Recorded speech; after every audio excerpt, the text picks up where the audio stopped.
दास्तान इकरा कहानियों की दुनिया जहां हर किस्सा एक एक सोच और एक नया जाविया पेश करता है। चलिए सुनते हैं दिल को छूने वाली बातें जो सिखाती हैं, जगाती हैं और मुतासिर करती हैं।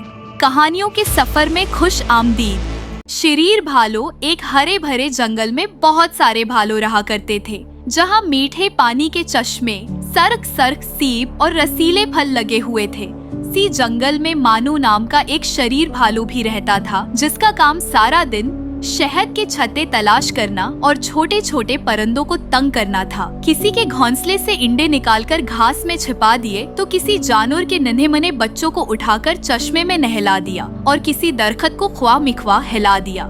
ये सब उसके ख्याल में दिलचस्प शरारतें थी। वो जंगल के दूसरे जानवरों के शरारती बच्चों का सरदार था और सब उसे शहजादा पुकारते। जब ये सब मिलकर शरारतें करते तो सारा जंगल सर पर उठा लेते। छोटे जानवर डर कर अपने अपने घरों में छिप जाते। एक दिन मानू मियाँ एक झाड़ी से पके सर्ख बीर चनकर खा रहे थे कि क्या देखते हैं कि चंद आदमी जंगल में दाखिल हुए। मानू है डरे तो बहुत की न जाने ये कौन से जानवर हैं, कहीं देख न ले और फिर न जाने क्या मुसीबत आ जाए, मगर थे जरा दिल वाले झाड़ी में छुपे बैठे रहे। मानू मियाँ ने जिंदगी भर इंसान की शक्ल नहीं देखी थी। शिकारियों को देखकर तो वो यही समझे कि ये भी उनकी तरह के जानवर हैं। शिकारी तो चले गए, मगर मानू को एक नई सोच दे गए। वो हर लम्हे यही सोचता रहा कि आखिर ये जानवर किस जंगल से आए थे, मैं वहाँ जरूर जाऊंगा। रात को सोया तो ख्वाब में देखा कि वो भी बड़ा सा हेट पहने एक कंधे पर, दूरबीन दूसरे पर थर्मास लटकाए फिर रहा है। सुबह उठा तो वही फिक्र। वो 100 जंगल में एक कौवा भी रहता था और उसने जो ये मामला देखा तो झट ताड़ गया कि मामला गड़बड़ है। उसने मानू से प्यार से पूछा तो पता चला कि उसे शिकारी पसंद आ गए हैं।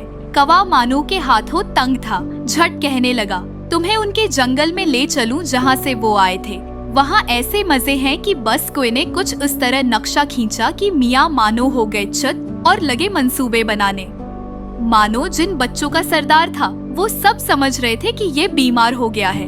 एक दिन मानू ने अपने साथियों से कहा कि वो ऐसा जानवर बनना चाहता है जैसे कि चंद दिन पहले कुछ जानवर यहाँ आए हैं। अब भला बच्चों को क्या याद रहता कि चंद दिन पहले कौन आया था। उन्होंने लोमड़ी से जाकर पूछा। उसने अपनी आंखें इधर उधर घुमाए और बोली, अरे वही आदमीना, वो शिकारी थे, में देख लेते तो पकड़ कर ले जाते। ये शहर से आए थे, अल्लाह इन्हें गारत करे हरन मार कर ले गए। मेरा ख्याल है कि हमें इस जंगल में चलना चाहिए जहाँ से ये आए थे। मानू ने तजवीज पेश की। लेकिन वहाँ जाने का क्या फायदा? निन्हे खरगोश ने कहा, सैरो तफरीक, नई जगह देखना, मालूमात में इजाफा होगा। मानू ने फखरिया कहा। 2-4 ने मानो कि हाँ मैं हाँ मलाई, बाकी इधर उधर हो गए। ये खबर जब मानू के माँ बाप तक पहुँची तो उन्होंने उसके कान खींचे और डांटा कि अब अगर तुमने शहर का नाम लिया तो हाथ पांव बांध कर डाल देंगे। शायद वो अपना इरादा मिल्तवी कर देता अगर कौवा न बहकाता। वो बार बार कहता, अरे यार डर गए, यहाँ क्या पड़े हो, जब शहर से लौट कर आओगे तो अपने ठाट देखना। मानू के 2 साथी उसके साथ शहर जाने को तैयार हो गए। मानू की माँ बहुत परेशान थी। वो उसे खूब समझाती कि तुम्हारे लिए ये जंगल ही महफूज जगह है, यहाँ से कदम ना निकालना। मगर मानो मियाँ पर तो कुएं की लुच्छेदार बातों का भूत सवार था। माँ बाप का कहा न माना। एक रात अपने 2 साथियों के साथ चल निकले ऊपर कौवा अड़ता जाता, नीचे ये तीनों सफर करते। रास्ते में बानिस का एक बड़ा सा जंगल आया। उसमें एक बूढ़ा बंदर रहता। उसने ये काफिला देखा तो पूछा, वो कहाँ के इरादे हैं? मानू ने बताया, शहर जा रहे हैं। बंदर उन पर खूब चीखा, पागल हुए हो, शहर जाकर मरोगे। इंसान तो तुम्हें तलाश करने जंगल आया था और तुम खुद शहर जा रहे हो। बोला, ये तुमसे जल गया बूढ़ा है ना, अब चल फिर नहीं सकता, इसलिए बातें बनाता है। दोनों ने फैसला किया कि कल सुबह दोबारा सफर शुरू होगा, करेंगे। सुबह मानू की आंख खुली तो वो अकेला था। उसके दोनों साथी भाग गए थे। मानू उदास हुआ तो कौवे ने ढारिस बंधाई, अरे मैं अभी जिंदा हूँ तुम्हारे साथ शहर चलने के लिए। दोनों ने सफर शुरू किया। कई दिन गुजर गए। आखिर एक रात वो शहर के नजदीक पहुँच गए। लो भाई शहर आ गया, अब हम मजे करेंगे। दौर से शहर के मकान, सड़कें, कारखाने नजर आ रहे थे। मानो खुशी और हैरत से पागल हुआ जा रहा था। ऑस का जी चाहता था कि वो भागकर वहां चला जाए। कुएं ने प्रोग्राम बनाया कि कल सुबह ताजा दम होकर शहर जाएंगे, अभी आराम करना चाहिए।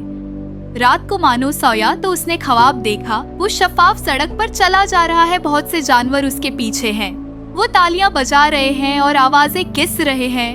मगर ये नाक में रस्सी कैसी है? उसने झटक दिया। फिर रस्सी, ये क्या है? सुबह उसकी आंख खुली तो कौवा भी गायब था। वो घबराया तो बहुत, मगर सोचने लगा, चलो शहर तो आ ही गया है, अब अकेले मजे करेंगे।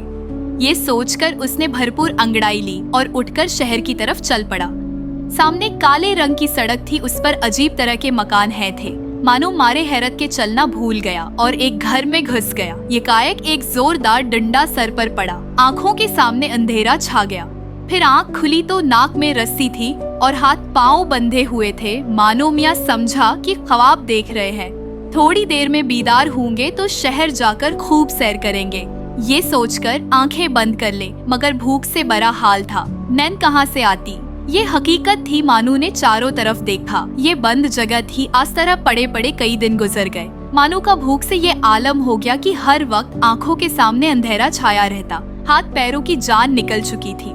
एक दिन एक आदमी अंदर आया और उसने मानू को कुछ खाने के लिए दिया। मानू ने वो खा लिया और दोबारा गहरी नींद सो गया। प्यारे बच्चों, आजकल ये शरीर भालो गली कोचों में अजीब अजीब खेल दिखाता फिरता है। औस ने जंगल के जानवरों को तंग कर रखा था।